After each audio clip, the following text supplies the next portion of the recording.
Hi there, welcome to Commander's Keep. I'm your host for the day, Dan, and I thought I'd talk about my Animar Soul of Elements. I pointed out in an earlier video too that I was going to list this. Now it is complete. I have the whole list on Mox Field, which I will include in the description. But I'm not going to go through every single card because, our time's all precious. But I'll go through a good key amount of them because anyone that's ever seen online about Animar, it's an older commander, but we'll just go through some specifics and then we'll go for what we're talking about. Right, so it is a 1/1 for 3 mana of the blue, red, and green variety, and it has that lovely keyword of protection from white and black. Whenever you cast, and this is the main reason how you build this deck, whenever you cast a creature spell, put a +1/+1 counter on him. Each creature costs less for each +1/+1 counter on Animar. So that means that our colourless creatures, which normally you would never think about building unless you had absolute amazing mana, like your Eldrazi's, are now totally functional in this. And the whole thing is you can build it around several different ways, but I personally built it on counters matters, and there's a lot of things in here that do stuff with that. So we're not going to go through much of the lands we have. Because it is a creature deck, we're going to have lots of dorks, so we need as many land as possible. So we only have 31 in here, which to be fair, most people go, oh, that's a bit light. However, when the deck itself works, it just works. I mean, for your Eldrazi spells, they're going to be too cheaper where you gain. I mean, you don't technically get land out of it. However, it looks for the 7 ability at the bottom, which is great. Obviously, cards that matter if you get doing colorless stuff, add 2 if you have X amount doing this, which to be fair, if we're doing colorless stuff, and we've got ways to proliferate counters on our dude. I mean, we don't have an Atraxa level of proliferation, but there's some decent proliferate stuff, and that's kind of how it matters regarding certain things. Right, so, because I'm a special person, I decided to get one of my planeswalkers in Japanese. But this is the one that's included in the Eldrazi Precon that reduces the cast cost of colorless creatures by 2, and you can destroy things. It's alright. And one of my wee favourites is Oko, Thief of Crowns.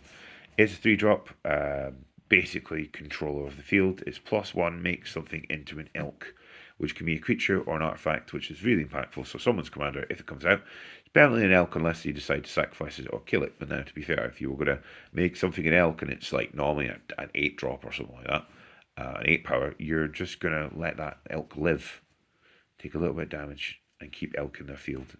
Someone's win con and requires something to do with an artifact, that's an elk. So those two, mostly for 8 pieces for Oko. I quite like Oko. The other one's more for the strategy of the thing. There's not that many bits of interaction. I think we'll probably run about 7 or so. Mostly stuff like removal, like a bit of Beast Within, trying to save our board with the Cyclonic Lift, or if we really need to just say no, a Force of Will. Which, to be fair, we are running quite a fair amount of blue cards as well, so we can easily get that off early on and not have to have 5 mana to do it. Obviously, some searches and some more spawn removal on the idea of like counterings and a little bit of protection with a heroic intervention. But we're not here for the boring instance there. What we're here is for the big boys. 10 of these, in what I call them in my list, is the impactful creatures. Your Ulamog, the Ceaseless Hunger. Your Emrakul, the Promised End. The Void Winnower. And an Ulamog. This one, which I think is quite funny because we can get it pretty quickly. The Maelstrom Wanderer, which also has Cascade, which is quite funny. So we can Cascade things. And obviously, in other decks, unless you can cheat this out, it's really hard to do on curve. Blightsteel Colossus. But we could get this out really easy. Imagine we have Animar out, and he had 8 counters on it. That's essentially just a 4-drop. It can happen. It has happened lots, to be fair. It's field, and normally if you can give it haste, you've dealt with the board. And you know all the horrible nasty ones in the Betrays, which basically is just beneficial for Annihilator. Another wee Annihilator, hand filler, good old Kozilek. A lovely Artisan Kozilek, because that just gives us stuff from the bin back. It's brilliant. We can lose, say when the smaller things comes back, we can get back. And Kozilek, because we just feel mean. and to like make sure discard cards. I mean, I'm obviously not going to have all the color, all the numbers to counter their spells, but you know, some impactful ones can be easily dealt with, especially since dropped hand size when this gets played. Okay, right, and let's go into a different category here. We've got the token enablers, and I have 4 token enablers in the deck. One of these guys is the same guy. It's on the mat here. It is Ivorniclux. But this one is the one that's anytime you get counters, you get double. So, yeah. And it's a 6/6 powerhouse for 6. Be fair. Got 4 counters on Animar, he's 2 green. Cheap as. This can get out of hand. If I've got an ancient, it's a 4-drop, 0/3. But it's the bit, but every time someone plays a spell, put a counter on it. And in your upkeep, you can move them around to Animar. And we get those Eldrazi's for nothing. Which happens more often than you think. A lovely Kami of the Whispered Hopes. It is a lovely little... It's a mana dork, but it's impactful for counters. The more counters on it, you can get more mana. So say if I had 6 counters on it, you get 6 green mana. Can't argue with that. And I love a little double counter one, which is Benevolent Hydra. It's essentially just like, kind of like Hardened Scales, but on a creature, which you can't argue with that. It's class. Get huge. And the dorks. As I was say, we've got dorks. I think we've got 10 of these bad boys, which is partially why we got Shortland. This one's really good because it gets haste. And, you know, your Animar Elves, your this thing's great. Bloom Tender, for 2 mana, you basically get, say if Animar's out, you get 3 mana for 2. It's brilliant. It's all the colours in your parents. It's great. Good old birdie birds. We'll have a good bird of paradise. Good birdie bird. Delight Halfling. So, you get sick of your Animar and whatnot being countered. Halfling. Great card from the Lord of the Rings. Can't really argue with that. Basically legendary on Cannibal. Which, the Commander, it's this format it's built for. Another wee dork. A Mystique. A cooler dork, which is what I call Mystic, can actually be morphed, but it gives us our colours, which we need the blue and the red, as well as just the green ones. And some people might not see as a dork. I would say is because Ragavan, if you get him out, he gives you treasures, and that's kind of dork level. So that's kind of what I want. But it's like, whoa, he's quite impactful. It's exiling the top card of the opponent's library is where it gets a bit aggressive, really, if you want to think about it. And we have another mana dork, which I put in Chinese, but it's essentially just like the similar ones. And a cool one, which I like this one, because this one is for the 40k set. It's Bibliophagus, or Biophagus, however you pronounce it. So miscellaneous and a green for 1/3, and it has add a mana. And if mana was spent to this, the creature comes in with an additional +1, which is great. If we're playing that for Animar, we get an additional +1 on them. Aha! We've started the race already. That's what we want. Okay, and then I have... I call these the 20 utility creatures, which they either solve the issue, like this is basically part of a killing combo to kill the board, which is great.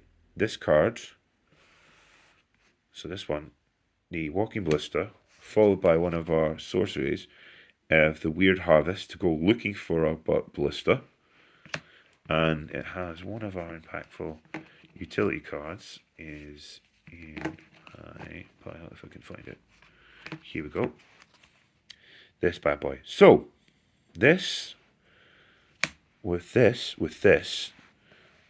with Animar, a minimum of 4 counters on it is infinite combo death for the opponent. So, let's just go for the step of that. So, you have Animar out, it has 4 counters on it. So, our Ancestral Statue is technically 3. What Ancestral Statue says is when it enters the battlefield, you can return an online permanent to your hand. So, imagine looping this a million times, get a billion counters on this, to then play the Walking Ballista for like a billion. So we just wipe the field. That's one of the infinite combos I've got going on now, just to win on the spot. Which, if I'm looking for that with that, that's 2 cards. You better hope that this guy has not got 4 counters on it, or I'm pretty much going to win. But most people normally get blindsided when I play that. They go, oh no, is the Walking Ballista going to come out? Yes, the Walking Ballista will come out. And then we'll just ping the field into oblivion. So that's the thing, like utility stuff and some of my instant sorceries. I only have 2 sorceries, very impactful, a Weird Harvest and a Green Sun Zenith. So other utility creatures, we're not going to other ones, just another little showcase of them. Like I say, the list will be listed online. from a Mox field, and it show everything. A lovely, lovely little thing is a dockside extortionist, which in this, if you can find a way to ping it back, which we have other utility stuff that allow this to ping back to our hand, can cause infinite treasures, to then have infinite growths of building a massive ballista, or just having an absolute horrible monster army. Especially with the Eldrazi, you can get out if you can infinite loop this. So, yeah. Okay, well, I think that's enough for that with those impactful creatures. We've looked at some of the spells. We all know what green sun's down. If we don't, it's an X plus green. Go looking for your library, put a X or less. I think it's X. Is it or less? I have a feeling I'm lying. Yeah, no, or less, I'm right. Onto the battlefield, shuffle back in. So it's recursion within a spell. It's amazing. So we've got some impactful artifacts, which you would think obvious ones, like the Ozolith, which lets this thing die, so we can put counters on it, and then Animar, if he dies, we get utilization of the counters. They don't piss off, which is what we want to have. Swift Boots. Because I probably should have put the 0-drop one in, or the 2-drop one in, but I still like Swift Boots. Soul Ring, can I argue with Soul Ring? And, I'll show last thing. A wee one ring, because why not? It's great. We just put that down and go, ha, try and kill me now. To be fair, last time I played this was made into an elk by someone else's Oko. This can happen. Madness. Right, we'll just look at one last thing before we pull that wrap. And like I said earlier, and I'll say again, the whole list will be listed on Moxfield and included in the description, so don't be surprised. Don't be upset if I don't go for all the cards. Good old Ristic, like a good card draw. And because we like to reduce stuff, another 40k card that reduces the cast cost of our first spell by 2, which is great. And pings our opponents for 2 if they do a non-creature spell this turn. The first one. Branching Evolution to add more additional counters, because like Saber Point counters Mars. And you would have suspected and knew it would be here, a Hardened Scales. Okay, right. That's all for a day. Obviously, feel free to like, subscribe, share, follow, and all the other stuffs. I'll make sure to try and list my decks more regularly, because I know I've been a lax YouTuber, and I have been really lackadaisical in putting out the old vids. So I'm going to try and make more of a concerted effort in 2024 to do it. As you can see, the new tastier playmat. Also trying to include some gameplay footage of other games as well, especially if we list up all the Commander decks. Like I said, I've only listed a few of mine. I have the rest of my pod that have a few different types of decks that we can list and go through, and also at some point list an actual game, either it be a duel, three man Death Squad, or a regular pod game of 4. That'll be nice in the future. Feel free to, like I say, like and subscribe. And if we can actually get up our subscribers up to the minimum of 250, we might have a price giveaway at that point.